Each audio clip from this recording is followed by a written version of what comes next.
Awesome. Wonderful.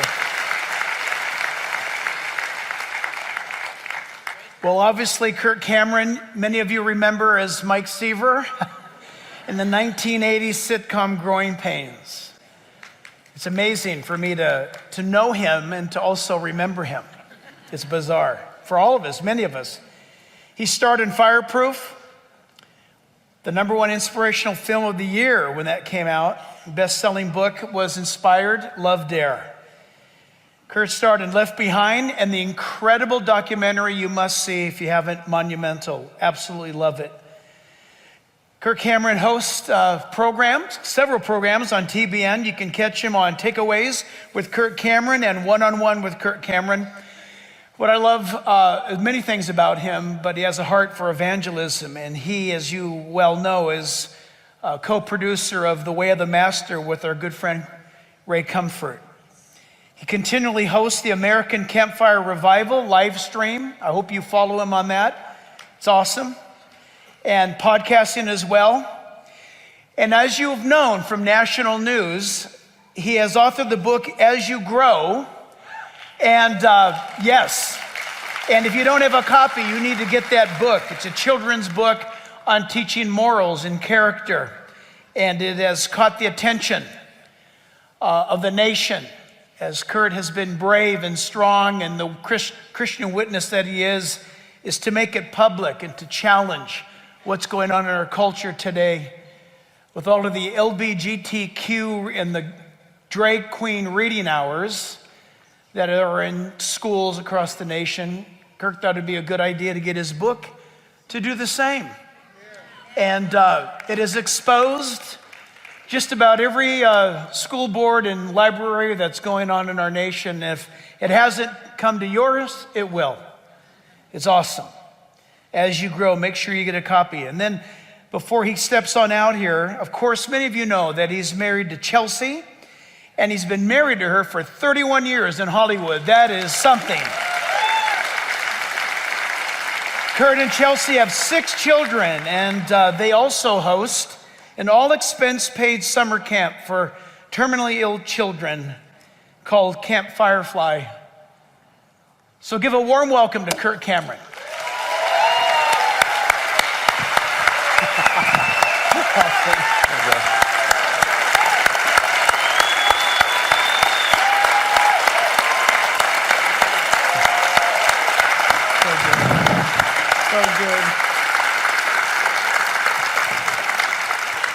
Wow, great to see you guys. Thanks for coming out and watching LifeMark.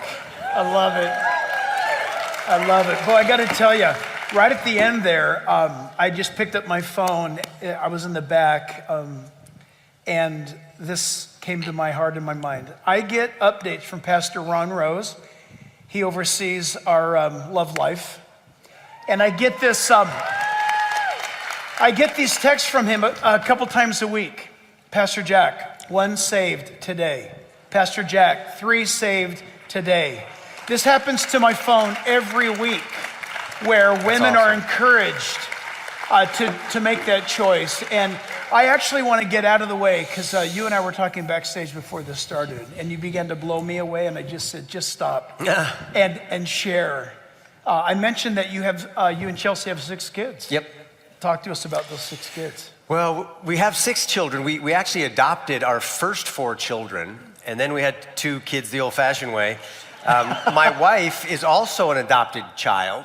Wow. And so for us, adoption has just always been the way family comes together, and it was never a weird or sort of second choice. It was first choice, and we adopted our first 4 kids. But you know, it was amazing. I was sitting over here in front of you, Pastor Jack, watching this movie, and I'm like, it's wrecking me watching it. And I remembered the first time that I saw the documentary that this was based off of. And someone just texted me a link to this documentary that showed the real footage of this young man meeting his mother. And I was watching it in my kitchen, and I was ugly-faced crying watching this, because I am an adoptive father. And this, some of those scenes just killed me. Like when remember the scene in the living room where he got to meet his biological mother, and she said to him, were you ever mad at me? I wouldn't blame you if you were. And he said, no. He said, but I am curious, did you ever think of me? Yeah. And she said, I thought of you every day.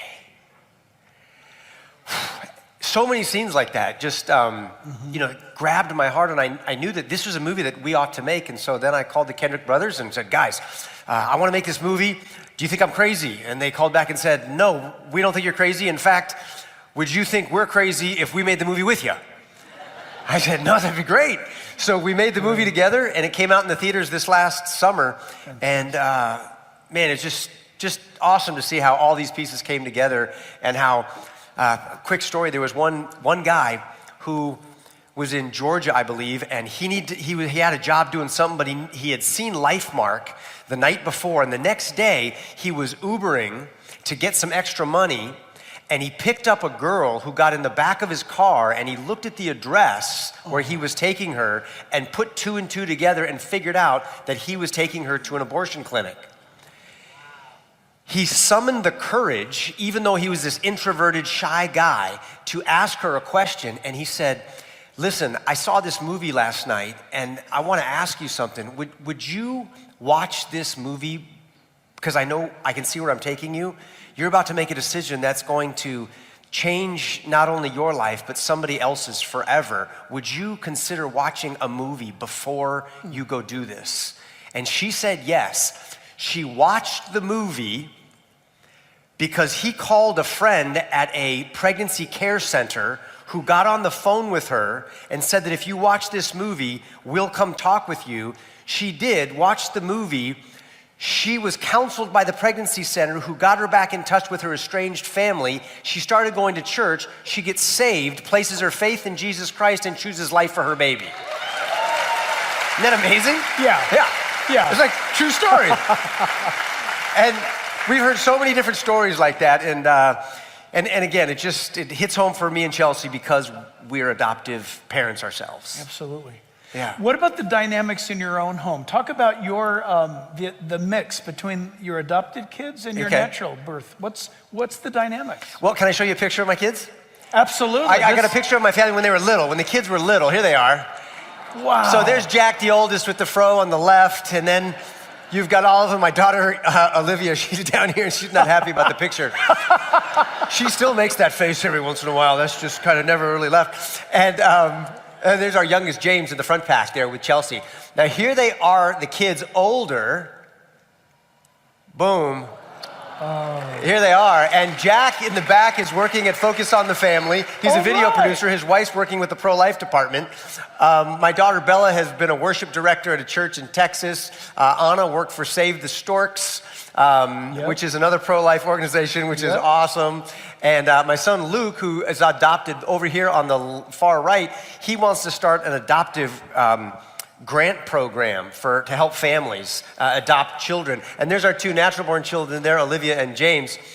And I got to tell you this one great story. Tell me. Okay, so check this out. When they were little, Chelsea was driving from our house to the beach through Malibu Canyon. And she's driving what we call the Big Blue Bus. It's a 15-passenger Ford Econoline 350 with 5 bench seats, and we had the back 2 benches out to fit all of the car seats and the cribs and all of the gear that you have when you have 6 kids, 7 years old and younger. But at this point, we only had 5, and there were 4, and it was Jack, Bella, Anna, and Luke in car seats. At one time in the first row, Chelsea's driving, and she's 9 months pregnant. And she's going to the beach, and they're all talking about how excited that they were that mommy's pregnant, a baby's growing inside of her tummy, and that soon a baby's gonna pop out of there, and they're gonna have a little brother or sister. And they were getting so excited about how could a baby grow inside of mommy's tummy? This is magic, this is incredible. And then Chelsea heard Jack, who's 4 years old, look up from his coloring book and say to her, "Mommy, whose tummy was I in?" And Chelsea takes a deep breath, and she's like, okay, this is it. I'm gonna have the talk. we had never told our kids. I mean, we've got white kids, black kids, and no one ever thought about adoption. It's just, right? This was just normal for us. It never came up. And she says, well, Jack, I don't know her, but I know that she's a very special woman. And I love her because she's part of you. And you grew inside of her tummy for 9 months.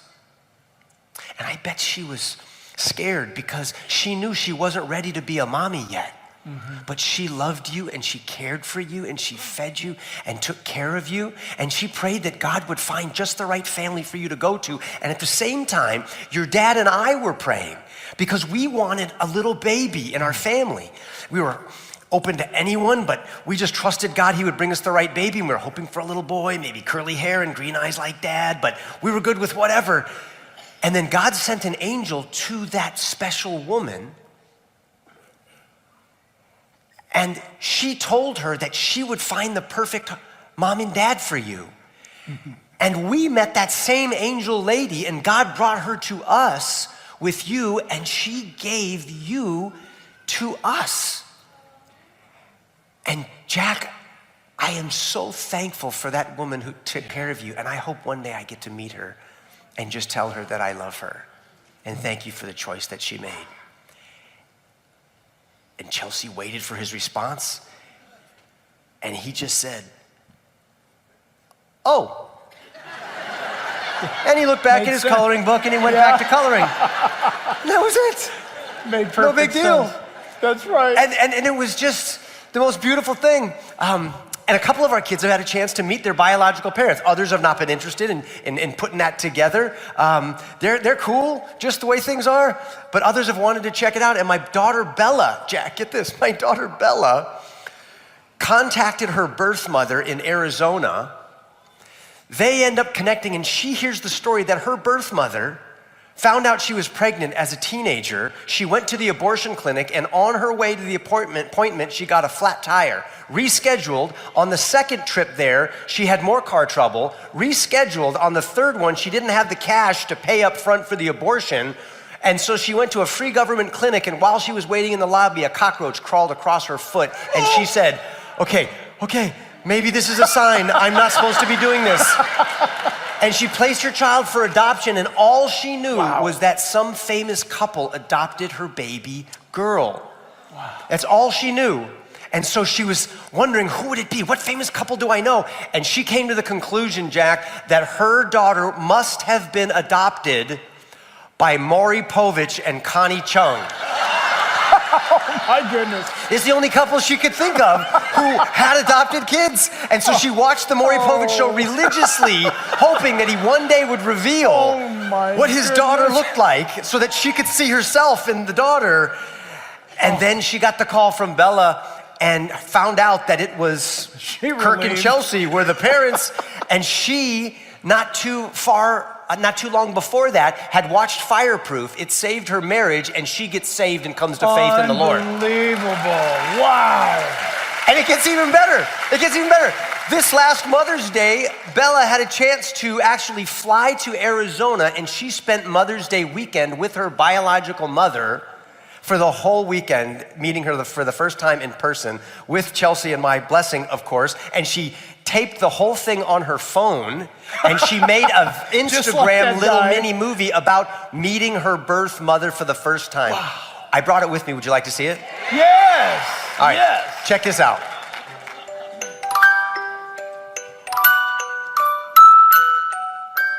Wow.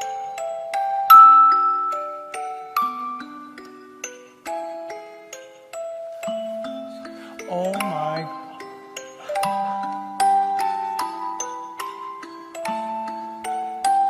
Wow.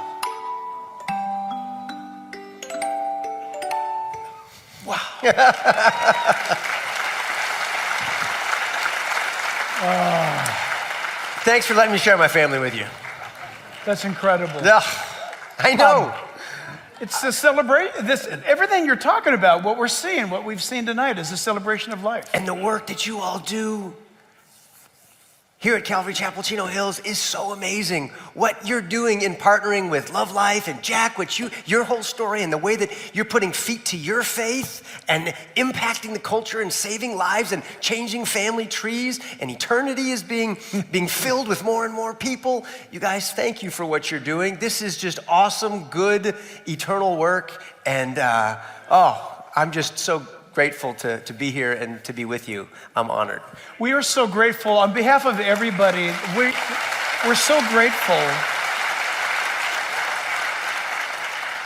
Your life has been a world of drama and production and lighting and the career, but yet at the exact same time, because of your faith, and I want to tell all of you that he's the real deal, which is so rare and sweet in these days. But I'm an actor. I could be faking the whole thing. No, I don't think so. Where I'm not that good of an actor. I watch my own movies. But the story's great. The drama of his career is something to where he's never had any drama in the public arena. I guess what I'm saying is your witness for Jesus has been one that is faithful, not up and down, crazy, scandalous, bizarre, but he says he believes. Your faith has been true, it's been tested, you've been criticized, and yet God continues to bless you. And in some ways, we live our faith through you vicariously because you are out there, you're fighting the fight, you're afraid of nothing because you're grounded in your faith. And that comes from so much of what we all need to be doing more and more, and that is evangelism. You're an evangelist, and you and I keep talking about doing an evangelistic shtick out on the pier someday. Yep. It's just that we've got to get our schedules together. But you love to tell people about Jesus. Yeah. And it shows. Comment about that, please.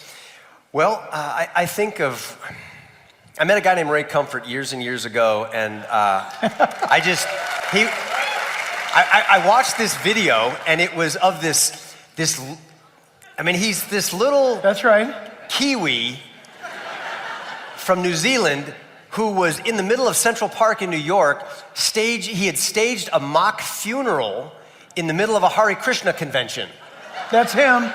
And he came out with these pallbearers and a casket and set the whole thing down in front of everybody, got up on a box, they're all wearing black with glasses, and he began to preach a message at a funeral. And a crowd gathered around to see what was going on, and then eventually he pivoted and said, one day, you're gonna be the person in the box, every one of us has an appointment with death, and then he preached the gospel to them. And I was just blown away.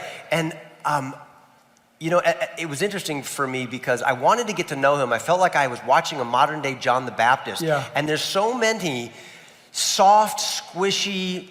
Yep. I want to respect the office of a pastor and a shepherd and a teacher of the word because God has given us pastors and teachers.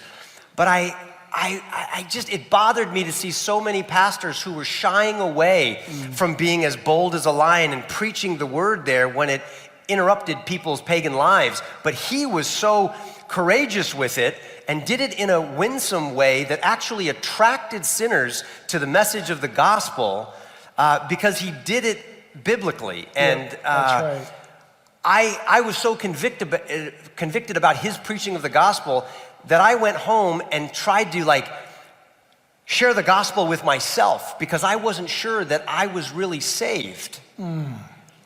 And when I did that, I feel like I was filled with a new fear of the Lord. That's right. Which is the beginning of wisdom, and a new gratitude for the cross, which compels me with gratitude to want to serve God. And that is what motivates me to want to share the gospel with others, because I don't want them to die without Christ and suffer the fate of the wrath of God. And that's where I would be, still an atheist, if someone didn't share the gospel with me. And see, your life experience has caused you to be, if you've realized it or not,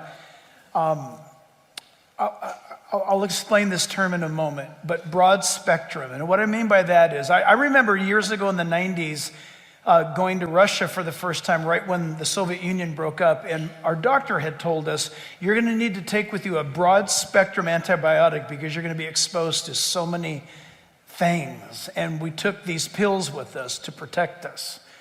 Covered everything. Your career and what God has done in your life, you're almost like a cannon that's on a pivot, where you can speak into the professional movie industry. People know your witness there. They know that you're not compromising. They know your story. And then you can turn and bring it over to the educational system.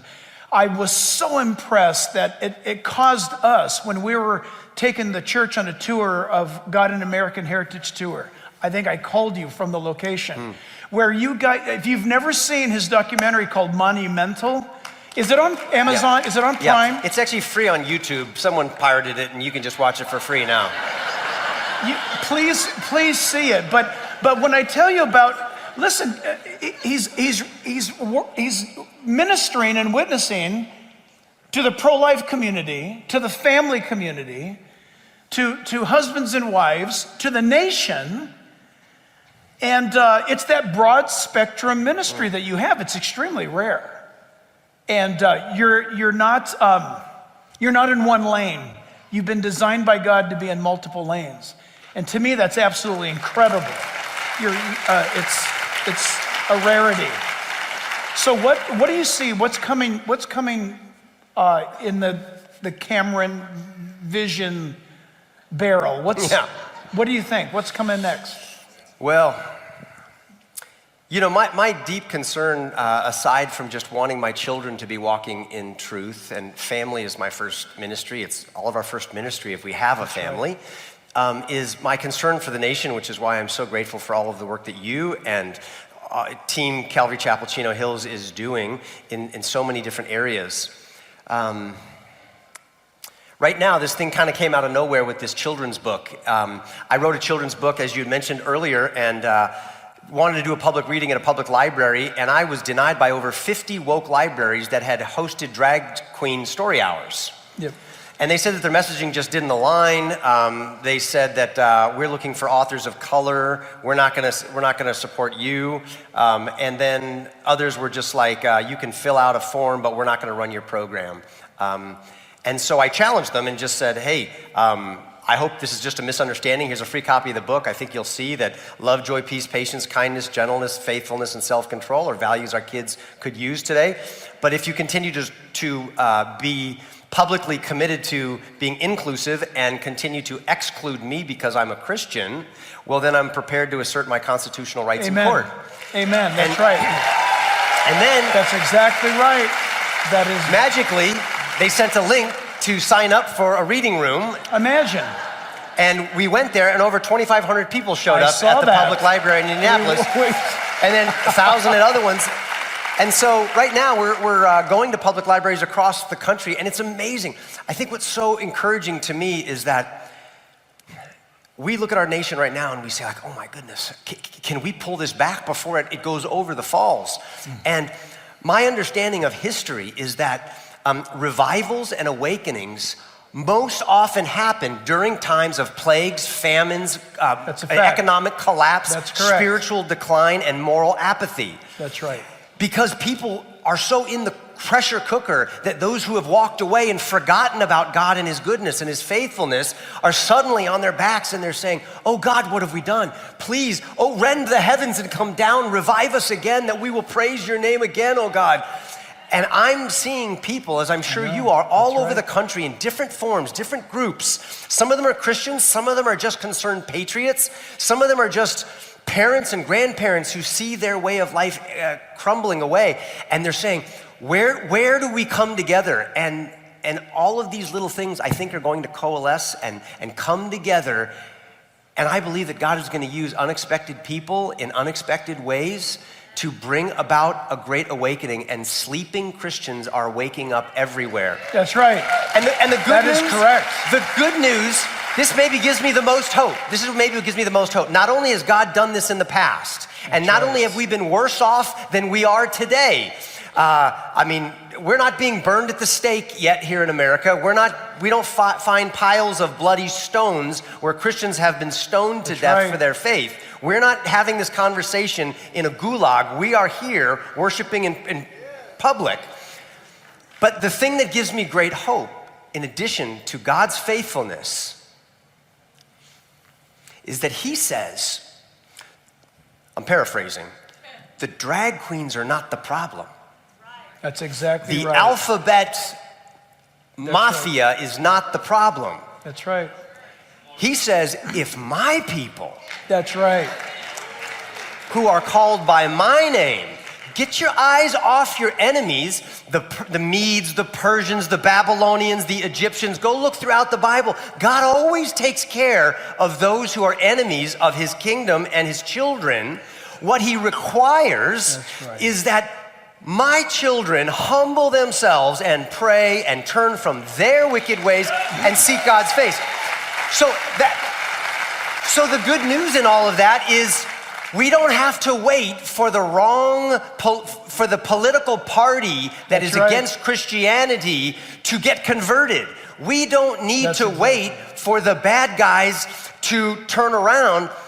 God's saying, the only people that need to change is my own children. And if you will, I will hear your prayers. I'll forgive your sin, heal your land, and turn the tide. It's called a great awakening. That's exactly correct. So we can do that. We can do that with the help of God. Absolutely. Without him, we do nothing. What a lot of people don't realize that, remember, and then we have to get back to the adoption story. But you got to remember something. All of us are here from different ethnicities and origins of other nations. Think about that. Even if you were born here, your parents or your grandparents originated from other nations. That's a rarity. America is rare, but beyond that is something that has never happened in the history of man, and it's happened here in the United States. God had made a covenant with Israel. And you read about that in the Bible. When Kirk just said, if my people who are called by my name, there are people who will counter him and say, oh, that was to Israel. No.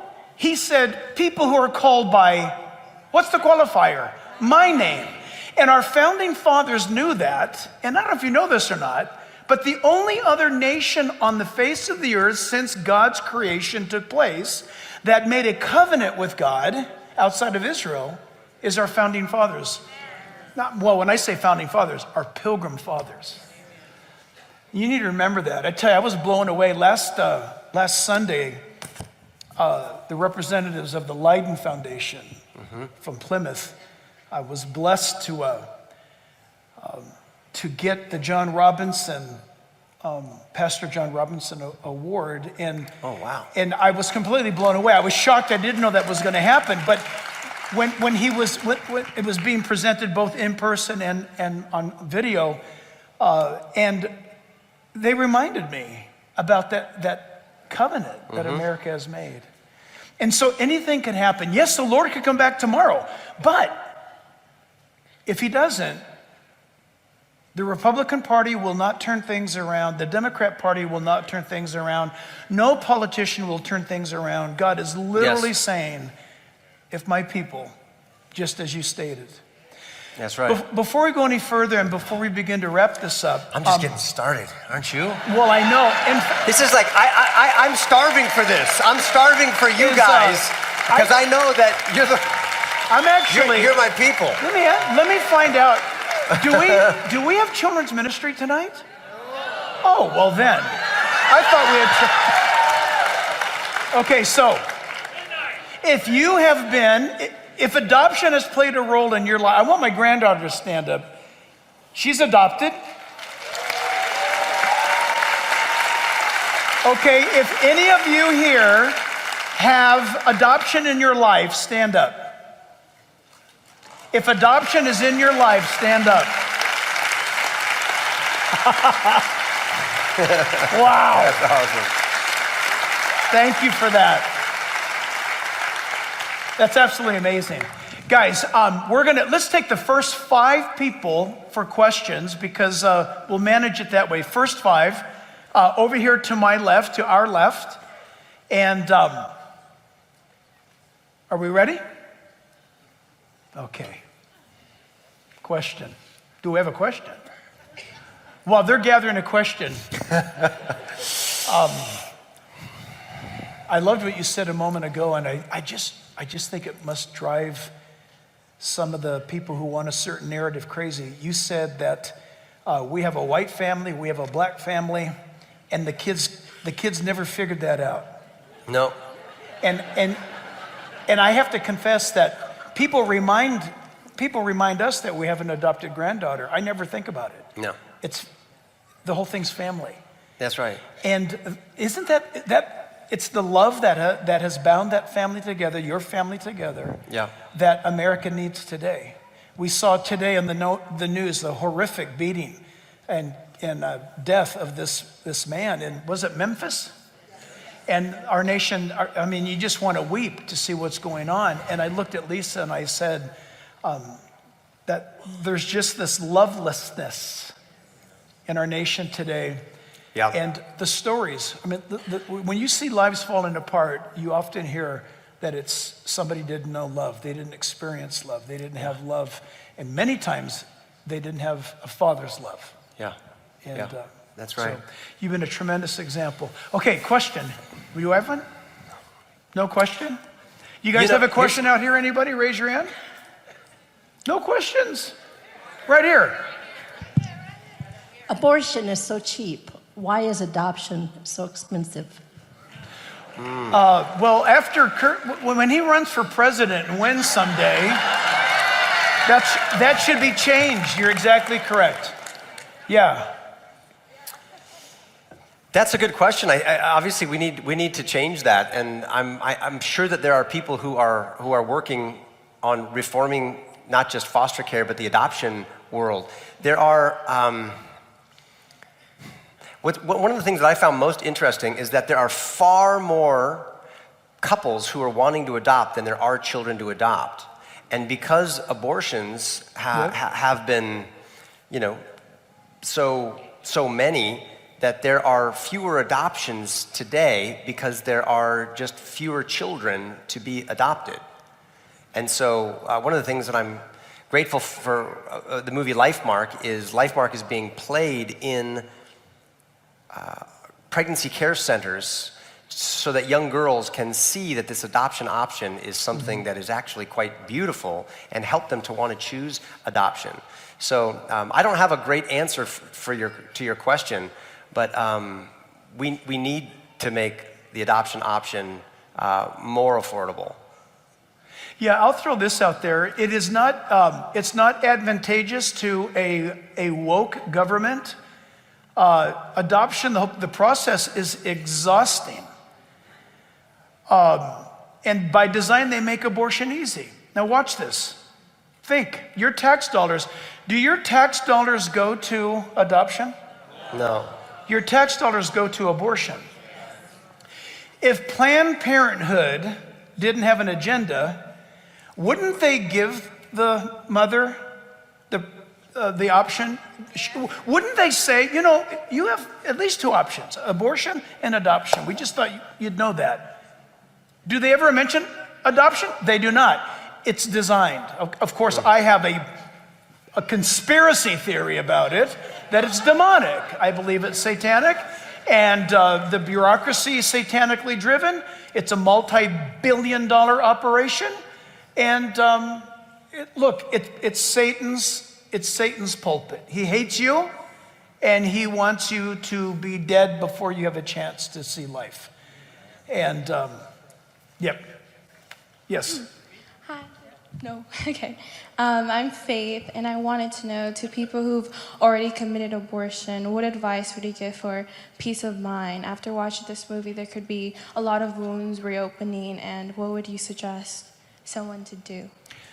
There's ministries, and we have them here for people to go through. Listen, I mentioned it just the other day on the Sanctity of Life Sunday, that not only moms that have aborted their children, but there are men who go through a grieving process. This church is here to help you in that area. And women need to know, men need to know as well, that they can get that experience behind them only one way, and that is taking it to the cross of Jesus. That is the answer. But know this, that if you're pregnant and you're thinking, well, I'm scared, I'm terrified, you need to know, number one, that this church, along with other ministries, want to see you keep that baby. You say, well, that's easy for you to say. Well, it actually is easy for me to say because I cannot give birth. I can't go through that pain. But you know what? I can write a check. I can make a phone call. I can find a mom and a dad to bring to you to help you in the situation. And all of us can play that part to some degree or another. But listen, if you are grieving the fact that at some point in your life you aborted a child, know this: Jesus lives to forgive all sin. And I jealously want you to know that you ought to see your baby again. You should see your child. Your child's in heaven. And the only way for you to see that child is through Jesus Christ. And I'd love for you to meet your baby. Don't you feel terrible, right? You think, by the way, how many times have you heard this? In the movie, the mother said, I thought about you every day. Listen, so many women have told Lisa and I think about my aborted baby every day. I see a child that's 3 years old and I count the days and I know and that my baby would have been 4 years old. We hear it all the time. You can have that healed in Jesus Christ, and then practically in this world, that's what this church is for. So please know that. Amen.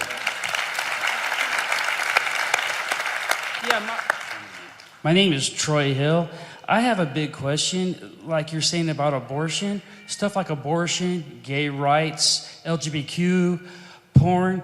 That stuff is just not an American problem. It's a global problem, and it's spreading all over the world. And you said you want to bring a revival. Why not have a global revival instead of a USA revival? I like to see this revival happen all over the world, not just here, because porn's gotten so bad in Japan. You could be a porn star in Japan at 13 years old. They're waving the gay rainbow flag in Taiwan. It all came from here, and they're copying us. We need a global revival. Yeah, the answer is this, and Kirk paraphrased Second Chronicles 7:14. The answer is that, now listen, this is a great question. The answer is somewhat theologically stimulating, to say the least. Jesus died on the cross for your sins and my sins, okay? Listen to this. He didn't die on the cross for the sins of nations. So nations will be, for example, you may be saved and you know Jesus Christ and you're a faithful Christian and you love the Lord. That doesn't prevent America being judged by God. America will be judged by God. There are national judgments. In other words, the Christian community in the Netherlands and the Christian community in Japan and in Germany, they need to seek God for their nation. But watch how this works. You don't go to Washington, D.C. or Tokyo and tell the politicians, repent of your sins so you can save our nation. Doesn't work that way. It's God's people who repent of their sins. Notice Daniel, a holy man of God, his nation Israel is taken captive into Babylon. Captivity. And Daniel chapter 9, it's Daniel crying out, asking God to forgive him of his sins that led to national judgment. Are you with me? So when he quoted 2 Chronicles 7:14, that's the answer for Japan. That's the answer for Peru. It's got to be the believers, listen, the believers of every nation. You see, Jack, there's only 1.1% of the population of Japan's a Christian. According to the Bible, God says, all I need is one person to intercede. So the answer lies again at the foot of the church. And just remember, the power of the cross starts with you first. Look, right. We're talking about family tonight. How does the nation turn? Listen, family. And that's a serious thought. What's the future of the United States? You know what you're supposed to do in anthropology? You study where the family is at right now. What is the American family or the German family or the Canadian family? Then project that out 30 years and that will be the nation. As a family goes, so will go the nation.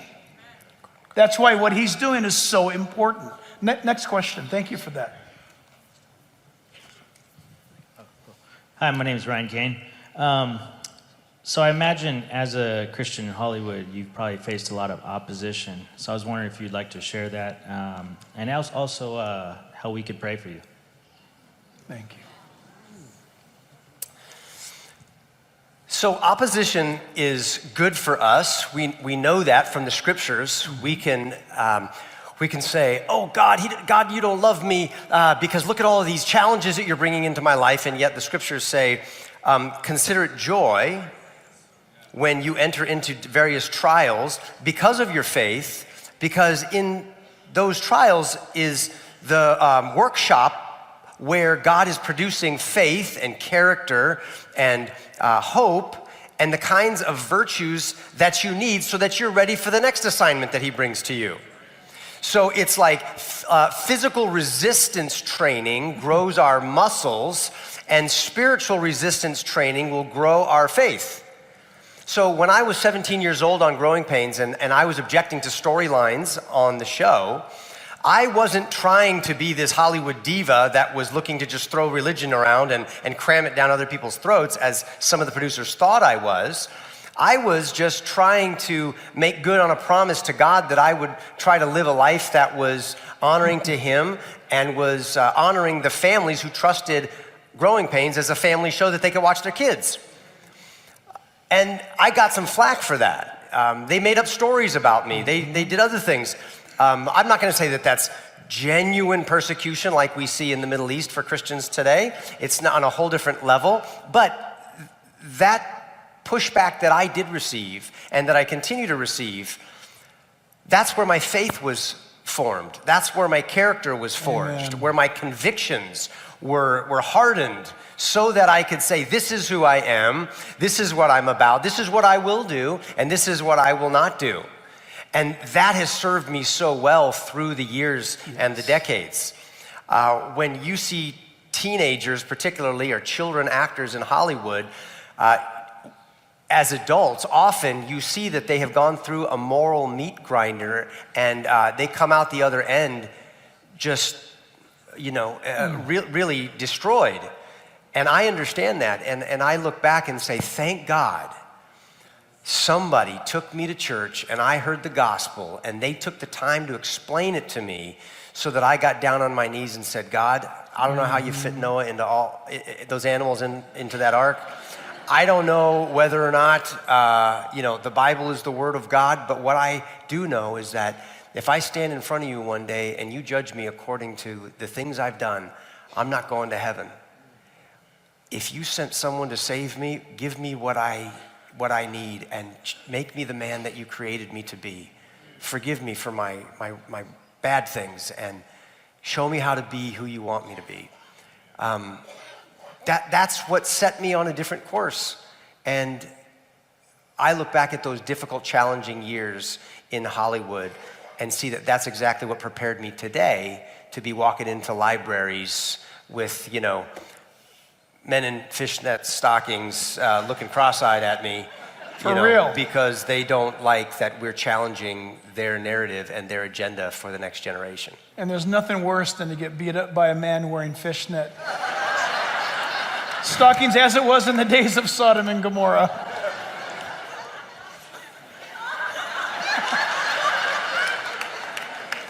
Roy. Okay, yes. Well, you know my name.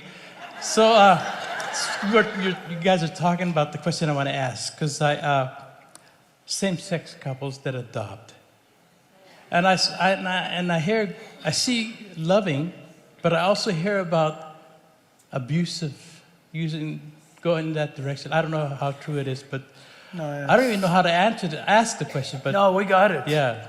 So, but that's my thought.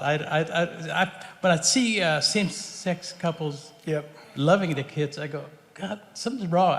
In my gut, I say, Yeah, I got Yeah. you, Roy. Okay. I'm going to answer first, and then Kirk can do damage control. Like you're the law, I'm the grace kind of thing? That would work good on the pier.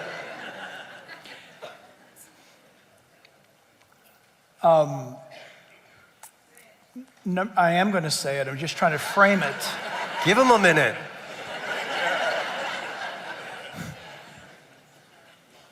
LGBTQ, whatever alphabet comes,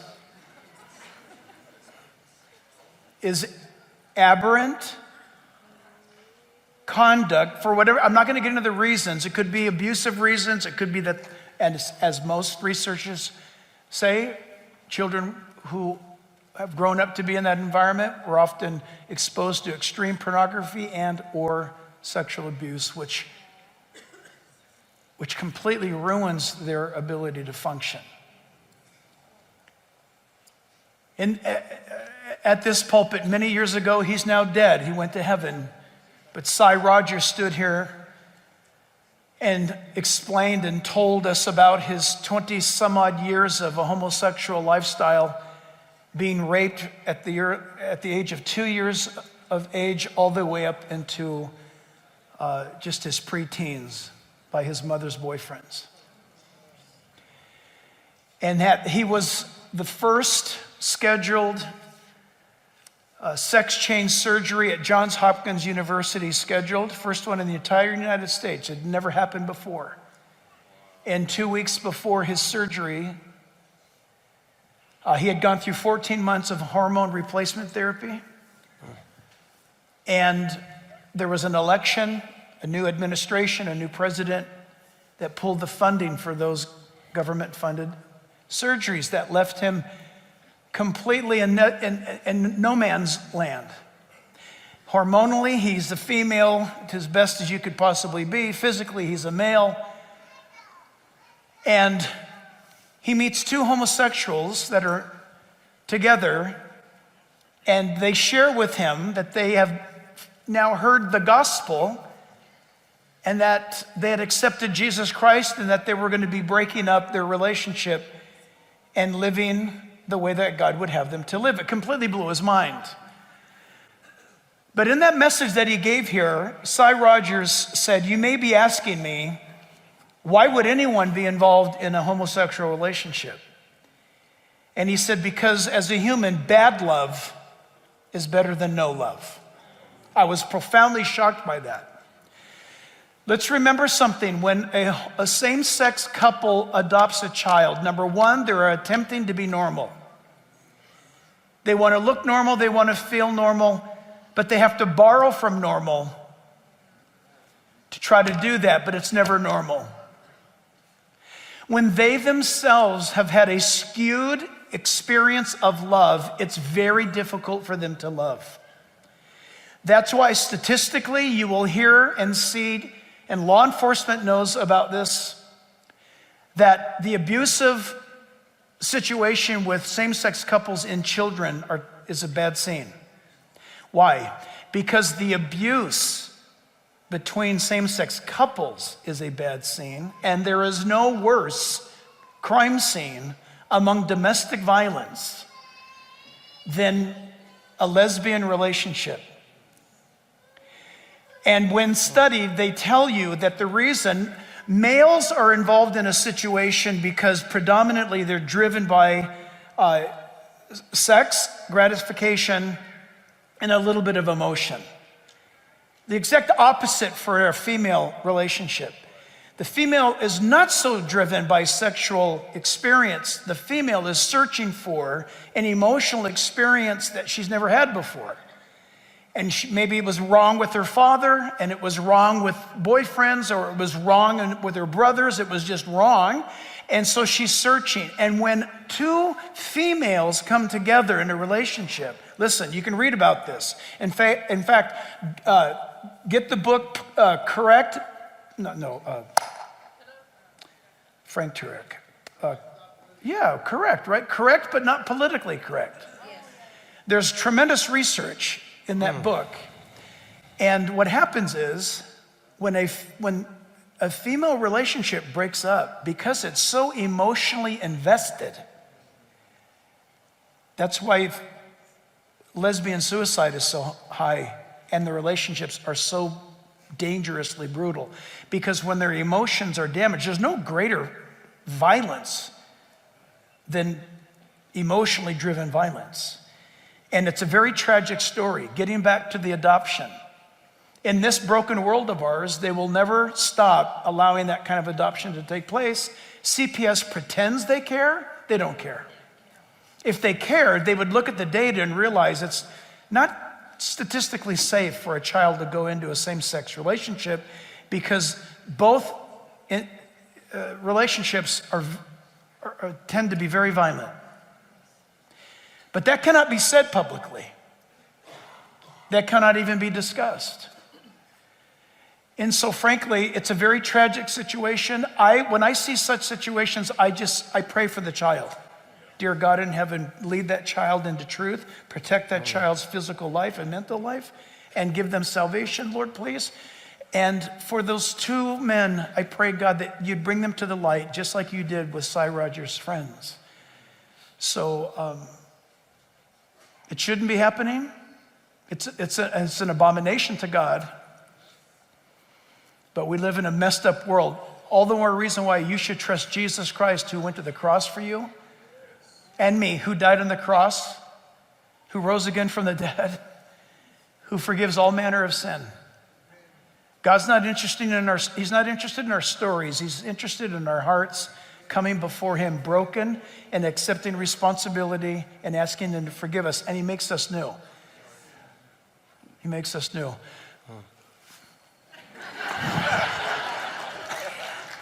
Can you pick up the pieces? No. Wow, that was terrific, and that's fascinating. Some of that data that you're talking about, I want to understand that more. And one of the things that helped me I was listening to a Joe Rogan podcast, and he had a very intelligent Christian man on there talking about the subject of not just. It was the subject of gender, but also the subject of marriage and same-sex marriage and families. And it was interesting to me that he kept pressing his interviewee on why he held the Christian beliefs that he does, and he kept talking about them in sort of conservative, traditional ways.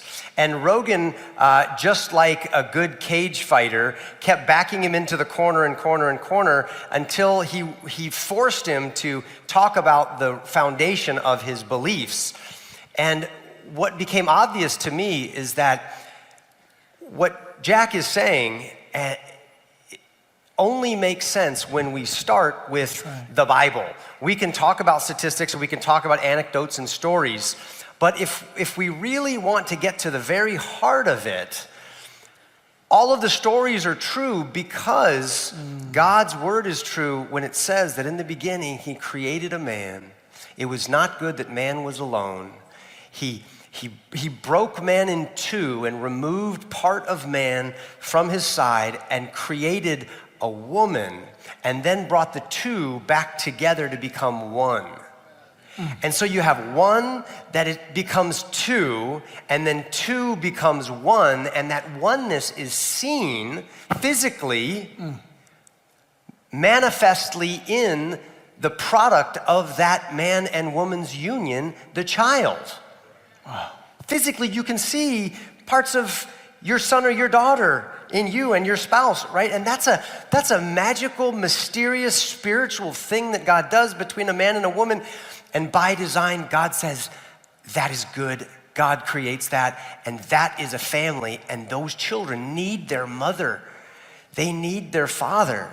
And that's not always possible, and God bless you single parents out there. But if we want to give God's best to our children, the ideal that we should hope for, pray for, strive for, if it is possible and within the will of God, is not to try to replace a mother with a father or a father with a mother, but to give that child that mysterious combination of a mom and a dad, because I think that's where children are designed to thrive best. That's right. Yeah, built by God. And really quickly, there's a story of a guy that I've gotten to know who in college made money on the side as a drag queen. He was Fabulous Felicia, and his roommate caught him with heels in the back of his car, called him out because he was going to a Christian college, and the roommate simply said, I don't care what you do for a job at night, I just want to know, how are you honoring Jesus Christ in that job? Wow. And he knew at that point that he couldn't answer it properly. And so he got on a train and went back to go see his parents who paid for his college. And it took 2 weeks to get back on the train because he wanted the time for God to be able to answer his questions. And when he got back, he continued to dig and found somebody who helped him to understand that his identity was not based on his sexual attraction. That's right. But it was based on who God says he is in Christ, and that there's reasons why he feels the way that he feels. He eventually gets soundly saved. He turns from his own wicked ways, and he got married. He's now been married for 14 years and has 4 children. Yeah. And he's a happily married man. That's how it works. And he could tell you this is how it's supposed to be. That's right. That's awesome. That's awesome.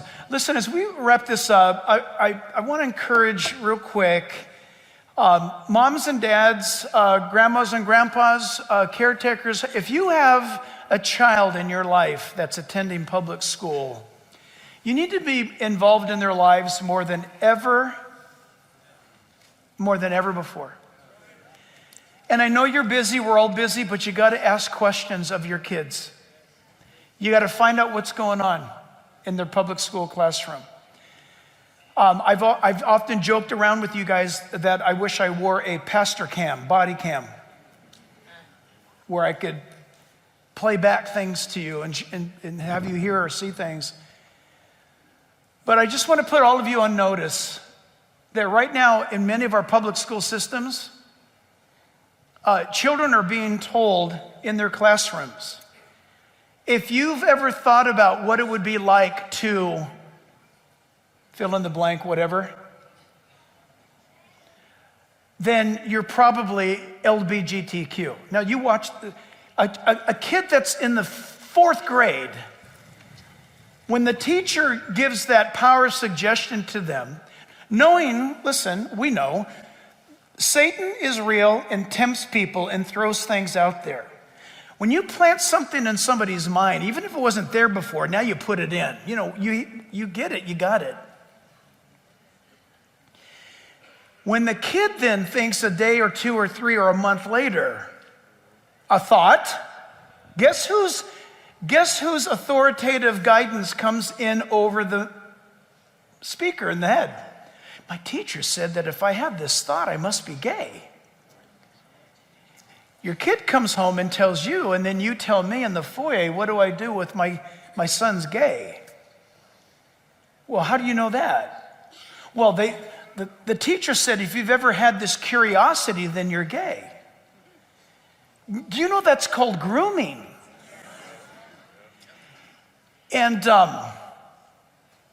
the immediate stop to it is you must get involved in your child's life. That's right. And you got to do it. You got to do it, period. You've got to get involved in your child's life.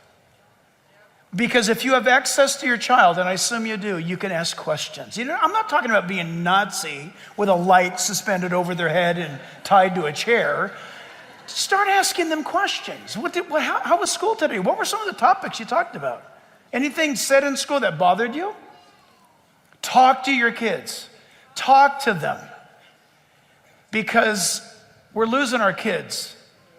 And it's just epidemic. It's the pandemic of the soul that's going on. So, final words, brother?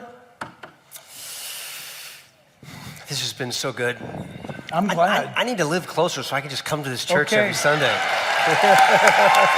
and preach. I was talking with Seth Gruber Yeah. from the White Rose Resistance recently. We were at the March of Life, March for Life together in DC, and we were talking, and I quoted Samuel Adams as we were talking about what are the chances that we can actually have the greatest comeback story in the history of this country? Could we really have another great awakening? Can we see another revival?